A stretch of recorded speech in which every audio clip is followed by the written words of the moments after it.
Hi, what's your name? Veda. How old are you? I'm 17. Have you ever heard of these sites? Oh yeah, of course. When's the last time you've purchased something from one of these sites? I don't know. Well, I bought some jewelry a week ago. Do you know where these products are manufactured?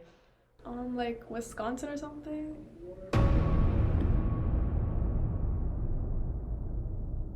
These days, people just buy and buy and buy. And honestly, they don't even know where it comes from. Shein is opening its first physical location in Paris, and it's turned this iconic department store into ground zero for a revolt. The scope of this invasion of privacy is enormous. And created completely by myself. And there are now 2 stores on the TikTok shop selling it. For one, I love talking about how TikTok shop stole $16,000 from us. I can't actually cope anymore with this. You're alleging that Temu is collecting text messages and photos. What proof do you have? Various experts who have studied the Temu application, and there's a wide consensus that it is the most dangerous app in America, period.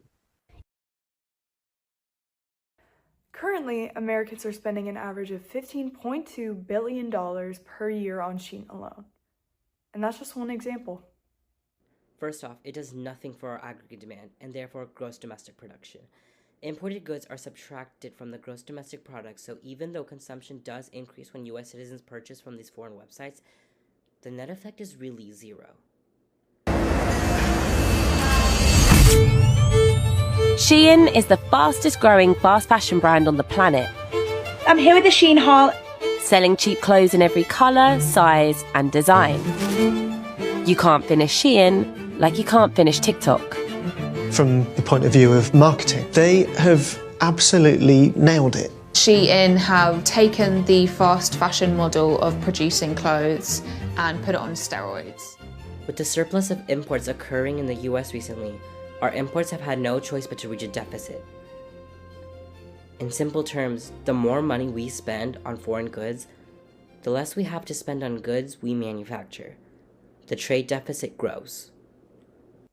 One thing that I think is especially hard for US consumers to grasp is that because Shein's profits largely sit offshore, the US government collects less corporate taxes compared to domestic retailers. Sales taxes on imported goods may apply, but federal income taxes on profits are minimal if the company's headquarters are outside of the US. Every dollar that leaves the US economy reduces domestic job creation, investment, and tax revenue. Imported fast fashion like Shein isn't bad in and of itself, but high reliance on foreign manufacturing can weaken US economic resilience over time.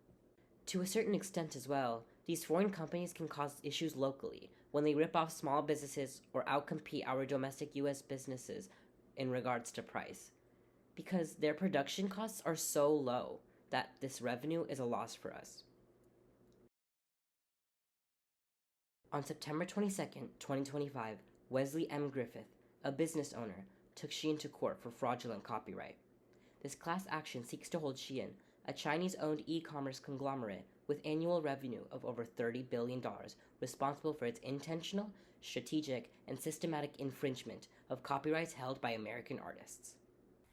You know, when you're looking at companies like TikTok Shop, Temu, Shein, it's really kind of a double-edged sword because there's both positives and negatives to these companies, right? A positive being because their prices are so low, US consumers are then able to get more for less and therefore have more money to then spend domestically, which would contribute to our GDP.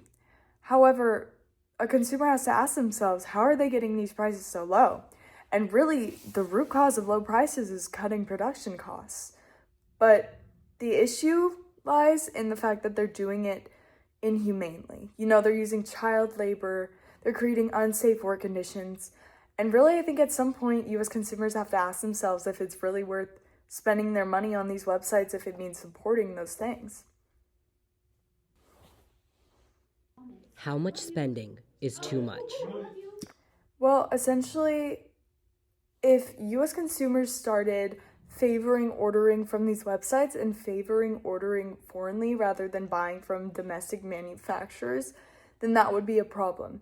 Because if our consumers are buying everything from foreign manufacturers, then manufacturers in the US aren't going to profit as much, and therefore they might need to lay people off, some could close down, and then there's less jobs for US workers, and then that would kind of have a domino effect on the economy.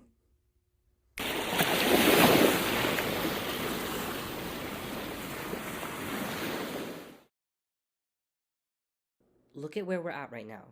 This really isn't detrimental to the US. I would say the most important thing we can do is limit our spending on foreign websites such as these. Yes, it can be detrimental, but only in great amounts. My main piece of advice would be to just try and investigate the websites that you shop from, see if their manufacturing processes are ethical and if it's really what you want to be spending your money on.